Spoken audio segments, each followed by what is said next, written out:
Father in heaven, Lord, I want to ask that you would give me the words to say tonight and connect with each person that's here. And then, Lord, I ask in a special way that you would help me to do this in a loving, respectful, and winsome way. I thank you in advance for the way you're blessed. I thank you in advance for the addictions that will be broken this evening. I pray. In Jesus' name, amen. My name is James Dion McKinney. My friends call me Dion. I'm a respiratory therapist. I've been a respiratory therapist for about 14 years. And over the last 14 years, I've been blessed to work everywhere from the emergency room to the delivery room. I've also had the opportunity to work with a lot of smokers, some of which have expressed an interest in trying to stop smoking. But I found that many have found it very difficult to actually break the addiction. So my prayer is, and my hope is, that with God's help, I can give you tools that can help you break that addiction once and for all. Now, one thing I've learned working in the hospital, in general, smokers know what's happening to their bodies. I don't have to describe to you everything that's going on. You know it by experience. But as far as those that I've seen be successful in stopping smoking, what doesn't work, I've learned, is criticism, browbeating, negative talk. It just doesn't work. So the method we're going to use is positive speaking. We're going to talk about support groups, and we're going to move forward in that way. Now, I'm not going to lie to you also. There are a lot of facts that we need to talk about, and I want to start with some statistics. You need to know that smokers lose an average of 21 years of their lives. And smokers have an increased risk of heart attack. In fact, if you're between the ages of 45 and 54 and you smoke more than a pack a day, you are at an increased risk of a heart attack as much as 4 times more than someone who's the same age and does not smoke at all. Smokers who are 55 or older increase their risk of heart attack between 70 and 200%. Smoking increases the risk of stroke, and not just stroke, but death by stroke. In both men and women under the age of 55, you are 3 times more likely to die by stroke. And men who are over 65 have a risk of death from stroke that is 94% greater than that of non-smokers. Smoking decreases the quality of life. I can't tell you how many times I've gone to the bedside of a patient, and I look at the chart, and I look at the patient's age, and then I look at the patient. And the discrepancy many times is incredible. Smoking really causes you to age quickly, and it really decreases your quality of life. It reduces your bone strength and density. It accelerates skin wrinkling and hair loss, causes you to lose your vision more quickly. In many cases, you end up with stomach ulcers, and in some cases, difficulty sleeping. Now, smoking at an early age. How many of you began smoking at an early age? Okay. Now, studies show that 60% of all smokers actually began at an early age. It's generally around 14 years old. And over 50% of young smokers between the ages of 12 and 18 didn't expect to be smoking a year later after they started. Does that kind of match any of your experiences at all? Risk takers are more likely to smoke than non-risk takers. Smoking while pregnant. It's important for the smoking pregnant mother to know that she is at an increased risk of actually delivering a premature baby. Now, I mentioned that I have the privilege of working in the delivery room, but I also get to work in the NICU with premature babies. And I work with babies that are literally so small and so premature they can fit in the palm of my hand. Smoking mothers need to understand this risk. These children have a very tough road ahead of them, just trying to develop in ways that wouldn't have been problems if they had been able to develop to a full term. Sudden infant death is also, or stillbirth, is also a concern with smoking in pregnancy. There's an increased risk of respiratory infections. Respiratory infections and asthma tend to cause so many problems. I can't tell you how many young people we see come through the hospital every year with these respiratory infections and these increased asthma attacks, specifically because they were predisposed to these respiratory problems because mom smoked. Smoking mothers need to know also that their children are going to have developmental issues and issues in school. They tend to have a lower IQ, according to studies, and there are even birth defects associated with smoking. Some of those include cleft palates and cleft lips, Other things include disproportionate limbs, arms or legs longer or shorter than the other, and even cross-eyedness. So what happens to your lungs when you smoke anyways? And I want to answer that question by talking about how we breathe and why we breathe in the first place. You need to understand that our primary reason for breathing is not so much to get oxygen from the atmosphere, but to get rid of carbon dioxide. So the way it works, if someone is suffocated, they don't die so much from not getting the oxygen, they die from an acid condition that results from a buildup of carbon dioxide in the blood. If the body can't get rid of the carbon dioxide, multiple organ failure is the result. So someone who suffocates actually dies of multiple organ failure. Now these are just one of nature's laws. And our bodies, we breathe in accordance with Boyle's gas law. And I just want to state that. Boyle's gas law says that gases flow from a high concentration of pressure to a low concentration of pressure. We breathe via pressure gradients. Normal barometric pressures like 760 torr. The resting pressure in our lungs about 755. So it's always slightly negative. So what happens is when our brains pick up that we have too much carbon dioxide in our blood, our brains actually trigger a breath. It sends a signal via the phrenic nerve. The phrenic nerve innervates the diaphragm. The diaphragm depresses. The rib cage expands. The chest wall expands, creating a vacuum. And in accordance with Boyle's law, gases flow from a high concentration to a low concentration until we literally end up with more pressure behind our chest wall than is in the atmosphere around us. And then again, in accordance with Boyle's law, gases flow from a high concentration back to a low concentration. Now, normal healthy lungs are elastic, and this exhalation process I'm talking about is very easy and passive for the body, as long as you have healthy elastic lungs. But you need to understand that cigarette smoke actually destroys lung tissue. Specifically, there's a property in lung tissue called elastance, or elastic recoil. This elastance allows the body to easily push out carbon dioxide. Smoking, of course, leads to full-blown lung disease. And the most common, of course, is chronic obstructive pulmonary disease, and that's commonly known as COPD. And it includes emphysema, chronic bronchitis, and is characterized by increased difficulty in breathing. You need to know that COPD is the third leading cause of death in the U.S. It only trails heart disease and cancer. I think it's significant that the three leading causes of death in our country are actually related to lifestyle choices. Tripod breathing. Just like someone with asthma has asthma attacks, someone who's with COPD has attacks. They're called COPD exacerbations. And you have these flare-ups. And what happens is your body tries to compensate for the fact that it's not getting rid of the carbon dioxide.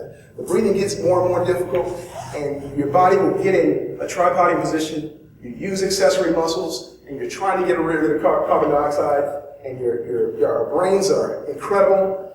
So we try to make adjustments. But COPD actually gets progressively worse, and it gets to the place that primary drive to breathe that we talked about, that carbon dioxide drive, the COPD in the brain actually will bypass that primary drive, that primary drive to breathe, and actually start to work off of an oxygen drive to breathe, a hypoxic drive. So basically what happens is the COPD in the brain eventually gets to the place where the body deliberately lives at low blood oxygen levels. And so the brain has to have a reason to initiate a breath. It knows it's been trying to get rid of carbon dioxide for years, but it's just not working. So eventually, the COPD is going to get to the place where they either have to use oxygen occasionally, and in many cases, completely around the clock. Smoking and cancer. Of course, there's a risk for cancer with smoking, and these are some of the most common. I have here highlighted breast and lung cancer. You need to know concerning breast and lung cancer that compared to non-smokers, women who smoke have a 25 to 75% increased risk of fatal breast cancer. The more they smoke and the longer they smoke, the higher the risk. Smoking and lung cancer in general. Lung cancer is the leading cancer killer in America for both smokers and non-smokers. Those who smoke 2 or more packs a day have an extremely high risk of lung cancer. And research shows that even with a current diagnosis of cancer, Quitting now will increase your chances of survival. I've met many people over the years, and they tend to be a little bit older. And they say, well, I've been smoking so long, I've already seen the damage and experienced the damage, why stop now? Well, the studies don't agree with that reasoning. The truth is, if you are to stop, even if you've been smoking for a long time, your chances of survival, whether you have cancer or any other conditions related to it, those chances actually increase. And then I wanted to read this. Researchers calculated the risk of dying from smoking prematurely. They based their calculations on an average 35-year-old man who smoked over a pack a day. When compared to non-smokers, these individuals had 30 times the risk of dying from lung cancer before they reached the age of 65. Now, I'm talking about smoking and the risk for cancer. And I'm going to segue a little bit into something I've learned about the China study. It's been a blessing to me, and I'm going to share some of the results of this study to you. And then I promise you, I'm going to tie the results of this study directly into your risk for cancer as it relates to smoking. Dr. T. Colin Campbell, at the time of the China study, was actually a professor at Cornell University. He was in the health sciences department. And Dr. Campbell became increasingly interested in people groups around the world that just tended to be healthier than everyone else. Places where people had a low risk of heart disease and cancer. The China study itself is the most comprehensive study of nutrition that's ever been conducted. It was done over a 20-year period. It included thousands of Chinese across 65, mostly rural counties. Now this is significant. Because they were in these rural counties, they tended to be poor. And because they were poor, they tended to sustain life off of what they were able to grow. Many of them were farmers. And so by default, most of these poor Chinese in these rural areas lived on a plant-based diet that was abundant in fruits and vegetables. And Dr. Campbell observed that cancer and heart disease was very rare in these rural areas in China. And this here is the premier of China in the 1970s, Mr. Chow En-Li, or Premier Chow En-Li. In the 70s, he was actually dying of terminal bladder cancer. And in his dying days, he actually started some surveys and studies in China. He initiated these nationwide surveys and collected information about cancer death rates for 12 different types of cancer. And the results of the study were absolutely remarkable. Now, this is a sample of one of the cancer atlases that were produced in the country of China. I want you to focus in on the area that's mostly red. That represents the areas in China where they had the highest incidence of cancer. Chinese scientists found that there were some parts of the country that had cancer rates 100 times higher than others. The study left scientists asking the question, might it be possible that cancer is largely due to environmental, lifestyle factors and not genetics? This study actually rocked the science world. There were many scientists around the world who were very interested in what was happening with China and the China atlases. And it led to a review being presented to the U.S. Congress some years later. It says here, the author of a major review on diet and cancer prepared for the U.S. Congress in 1981 estimated that genetics only determined about 2 to 3% of the total cancer risk. Now, that's incredible. Now, I don't know if you've ever had this sort of reasoning, but I have met people in the hospital who feel that mama had cancer, daddy had cancer, my aunt or uncle had it. What are my chances of not getting it? It's in my genes. Have you ever heard someone say something like that or even thought it yourself? Well, the reality and the studies don't support that thinking. The truth is, cancer is like a bullet in a loaded gun. Lifestyle is like pulling the trigger on that gun. It's up to us whether or not that genetic bullet is ever fired or not. Cancer is more common than you think. In fact, in our world, even if you're healthy, it's nearly impossible to avoid all the carcinogenic agents, whether it be in the pollution that's in the air, or products that we use, or even foods we eat. Cancer is very common. In fact, as many as 150,000 new cancer cells develop in our bodies every single day. 150,000. Now, why is it that we don't all currently have a full-blown diagnosis of cancer, if that's the case? The answer is because of our immune system. A healthy, robust immune system actually has the ability to destroy cancer cells. That happens every day in our bodies. And evidence actually suggests that our immune system is the best defense against this dreaded disease. Now, Dr. Campbell, in the China study, he looked at some of the factors we're talking about, and he observed some things about cancer cells that I want to share with you. Cancer cells in general have a protein layer that surrounds them. And as long as this protein layer is intact and reinforced, our immune systems can't identify that this foreign cell is actually in the body. But Dr. Campbell observes that there are enzymes that are only found in plant sources that actually adhere to this protein layer. They can break down that protein layer and actually allow our immune system to identify it and subsequently destroy that cancer cell.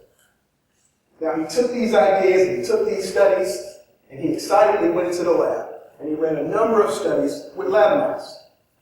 And so what he did, he repeated this over and over. He would take two groups of lab mice and he would basically give both groups cancer. He would inject them with a very potent carcinogen. It's called aflatoxin. And so what would happen is the mice would develop full-blown cancer. Then he would give the two groups of mice two different types of diet. One group, he would give a fully plant-based diet, abundant in fruits and vegetables. The other group, he would actually give the standard American diet, full of animal protein. And the results were absolutely incredible. Even though both groups of mice had full-blown cancer, the group that ate abundantly from the plant diet would recover in almost every case. Every mouse would actually recover and live. On the other hand, the mice that would eat the standard American diet that was full of animal protein, in most cases, all of those mice would actually pass away. Now, I promised I would tie this into smoking, the China study. And I want to give you a real-life practical example of what I'm talking about. Smoking in Japan. You need to understand that smoking is a favorite pastime in Japan. In Japan, it's not uncommon to be in a bank or a grocery store and find yourself in a fully smoke-filled environment. In fact, Japanese men smoke, about 34% of Japanese men actually smoke, and that's compared to 26% of their American male counterparts. But you'd be surprised to know that historically, lung cancer rates in Japan are much lower than they've ever been in the United States. That is, until recent years. In recent years, the lung cancer rates have actually started to skyrocket, as well as other types of cancer. Does anyone have an idea why that might have started to happen, based on what we talked about? In Japan, why would their lung cancer rates all of a sudden just go through the roof? Fast food restaurants are going over there. You have been in my notes. That's exactly what has changed. They have started to adopt the Western diet and lifestyle, and as they moved away from what was traditional. The traditional Japanese meal, you look at a plate and it would be abundant in fruits and grains, and maybe a small amount of animal protein, if any at all. Now, as they're adopting our diet, smaller amounts of vegetables and fruits and grains, and larger amounts of animal protein, and they're literally suffering as a result of adopting our way of eating.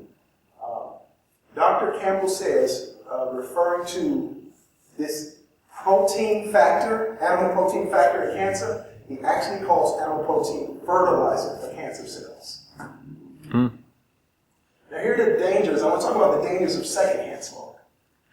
Women who have never smoked face over twice the risk of developing lung cancer if they live for a significant period of time with smokers. And the risk of developing cancer across the board is 50% more for those who are regularly inhaling secondhand smoke. You're putting others at risk. Studies show that infants and children who are subjected to some of the highest risks of secondhand smoke. Children whose parents smoke as few as 10 cigarettes a day are more likely to develop asthma. And a child's risk of developing asthma may be tripled by regular exposure to secondhand smoke. And we talked about the dangers of smoking. I've talked about the increased risk for heart disease and stroke. We've talked about smoking in pregnancy. And at this point, we've made a decision.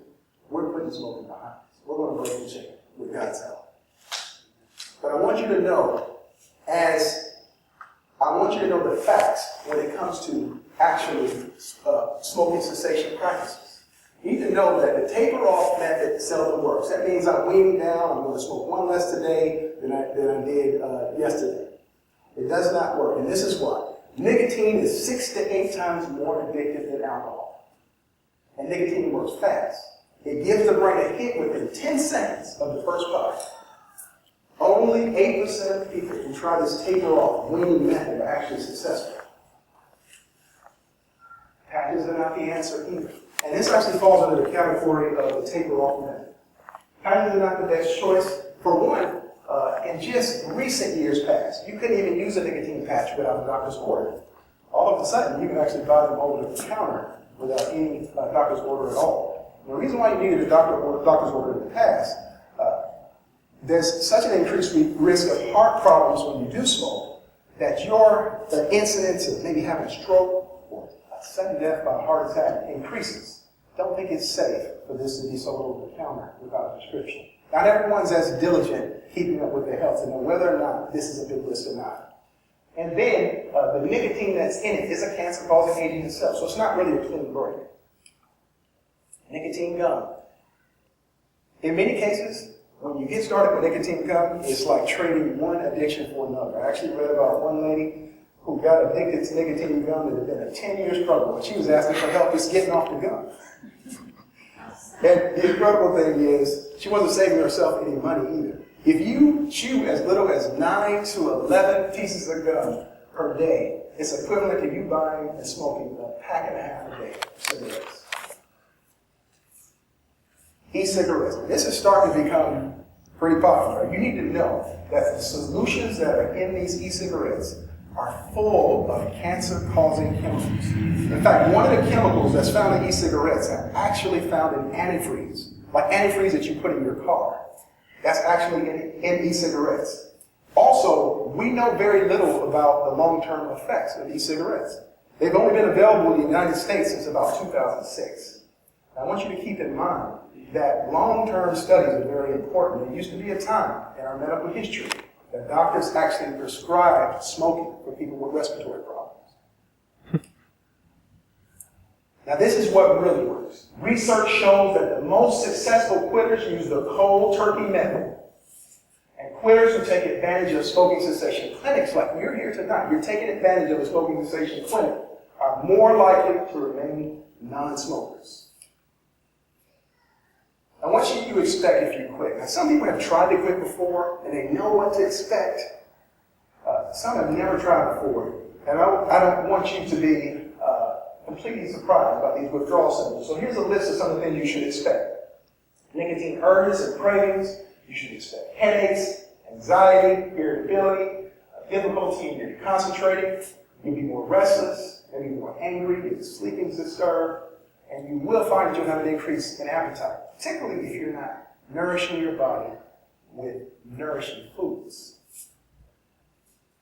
You should expect your smoker's cough to actually get worse initially. And this is why.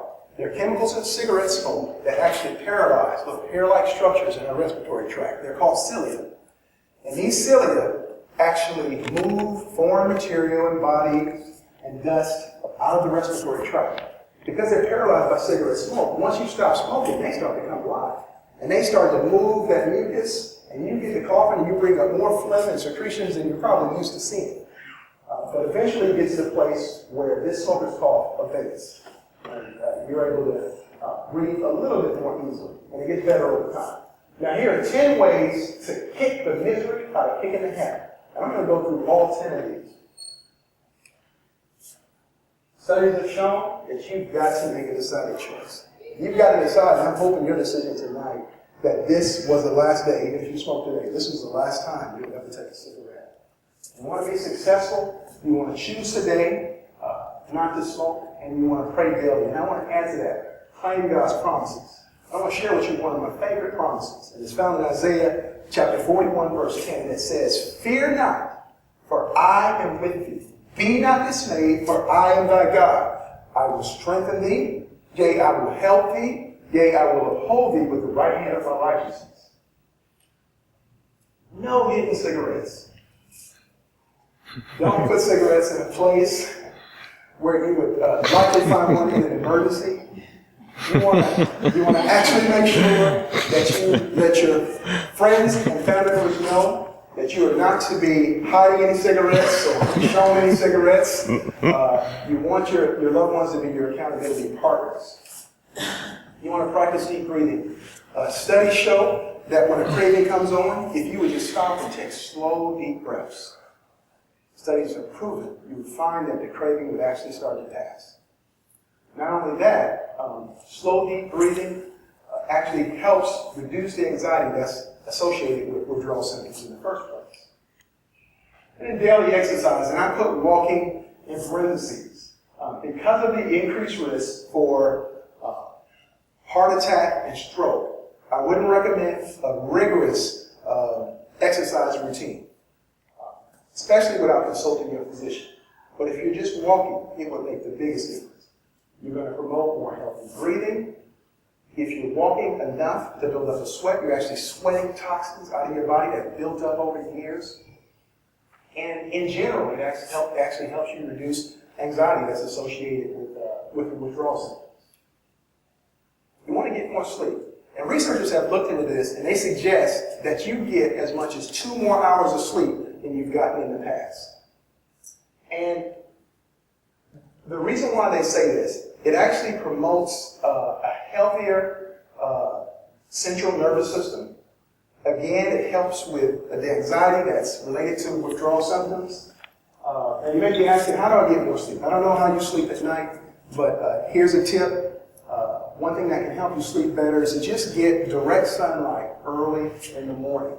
It helps your brain to produce melatonin, and melatonin helps you sleep better at night.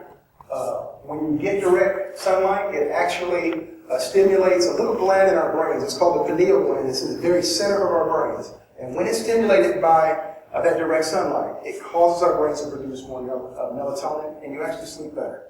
And you may wonder about skin cancer and exposure and things like that. When you're eating right, and you have a diet abundant in fruits and vegetables, you can lower your risk for even those sort of things. I would recommend at least 15 to 30 minutes a day of direct sunlight to help with that extra smoking. 2 extra hours a night.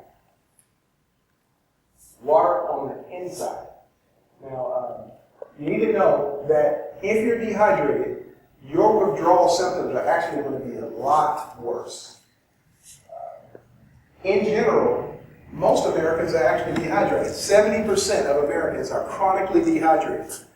That's significant because about 70% of our bodies is actually made up of water. So with that being said, how much water should we drink on a daily basis? How much water should we drink on a daily basis? 6 to 8 glasses. Now that's a common answer. But I'm going to give you a better formula so we'll know exactly how much we should take in. Consider the fact that I'm 6'5", about 230 pounds. 6 to 8 glasses may not be quite enough for me, but it may be okay for someone, say a young lady who's 5 feet tall and 120 pounds. The better way to determine how much water you should drink on a daily basis is to take your total weight and divide that by 2. That's how many ounces of water you should drink. Your weight divided by 2. That's the amount of ounces you should drink every day. So if you weigh 200 pounds, that means you need to drink 100 ounces of water every single day. Now, I'm going to caution you. If you have a health condition that will cause you to retain fluid, like in the presence of congestive heart failure, then it will be a risk to take in that much water. And you want to consult a physician to make sure you're on proper fluid restrictions for your specific health condition. But if you don't have conditions like that, and your physician has not told you things like that, you want to make sure that you're drinking adequate water. There is nothing that takes the place of water on the inside. No other beverage will hydrate you better than water.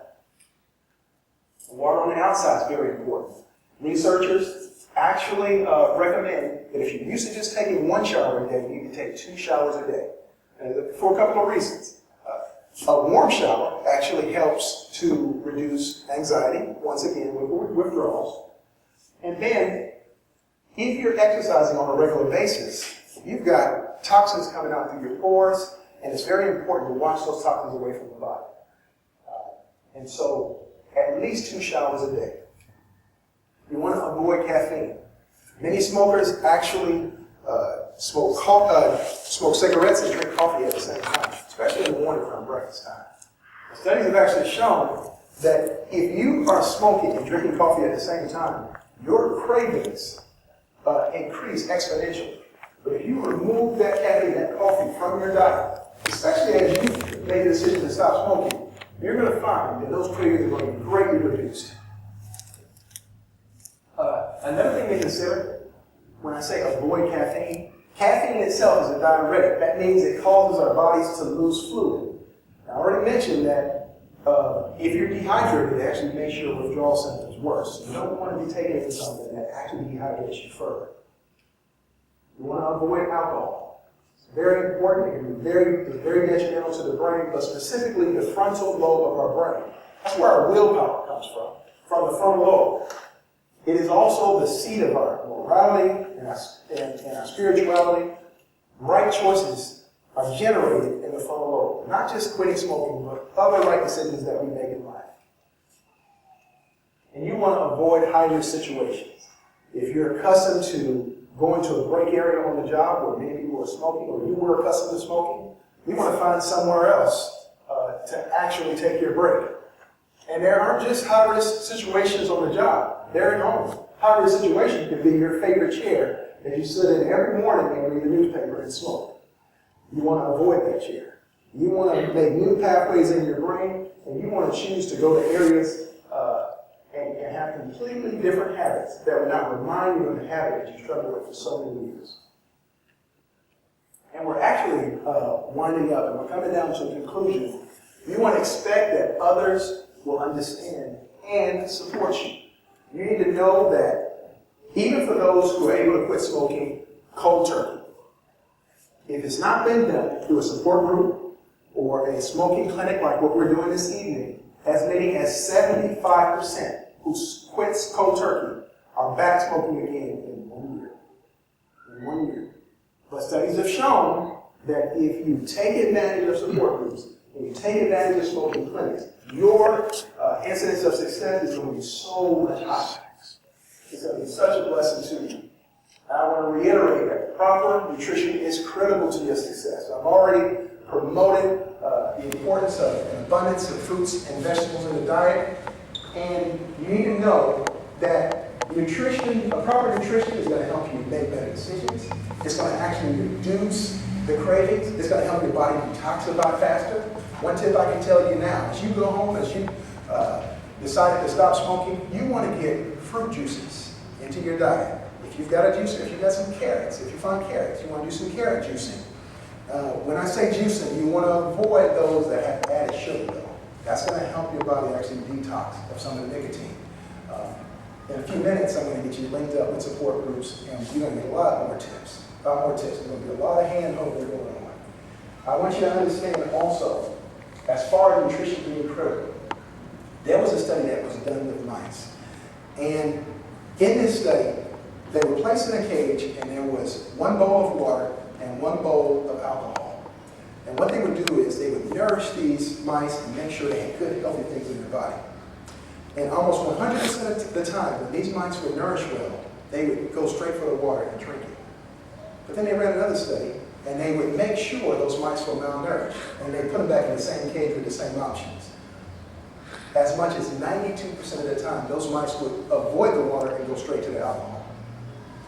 The more you focus on your nutrition, the better your choices will be, the better your chances will be of being successful. And then finally, this is how God feels about you. Beloved, I wish above all things that you may prosper and be in health, even as your soul prospers.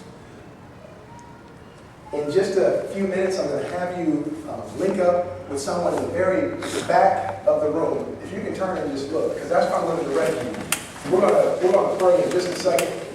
There was an intake form that you were given at the very beginning. It's about 3 pages long. And I want you to take the time to make sure you fill it out completely before you go to the back of the room, because These gentlemen, ladies, are going to help you go through that form, and we're going to get that support going. How many of you are going to make that commitment tonight that smoking is done? It's out of my life with God's help. If that's your, if those are your sentiments, I want to see you raise your hand. I'm going to pray for you.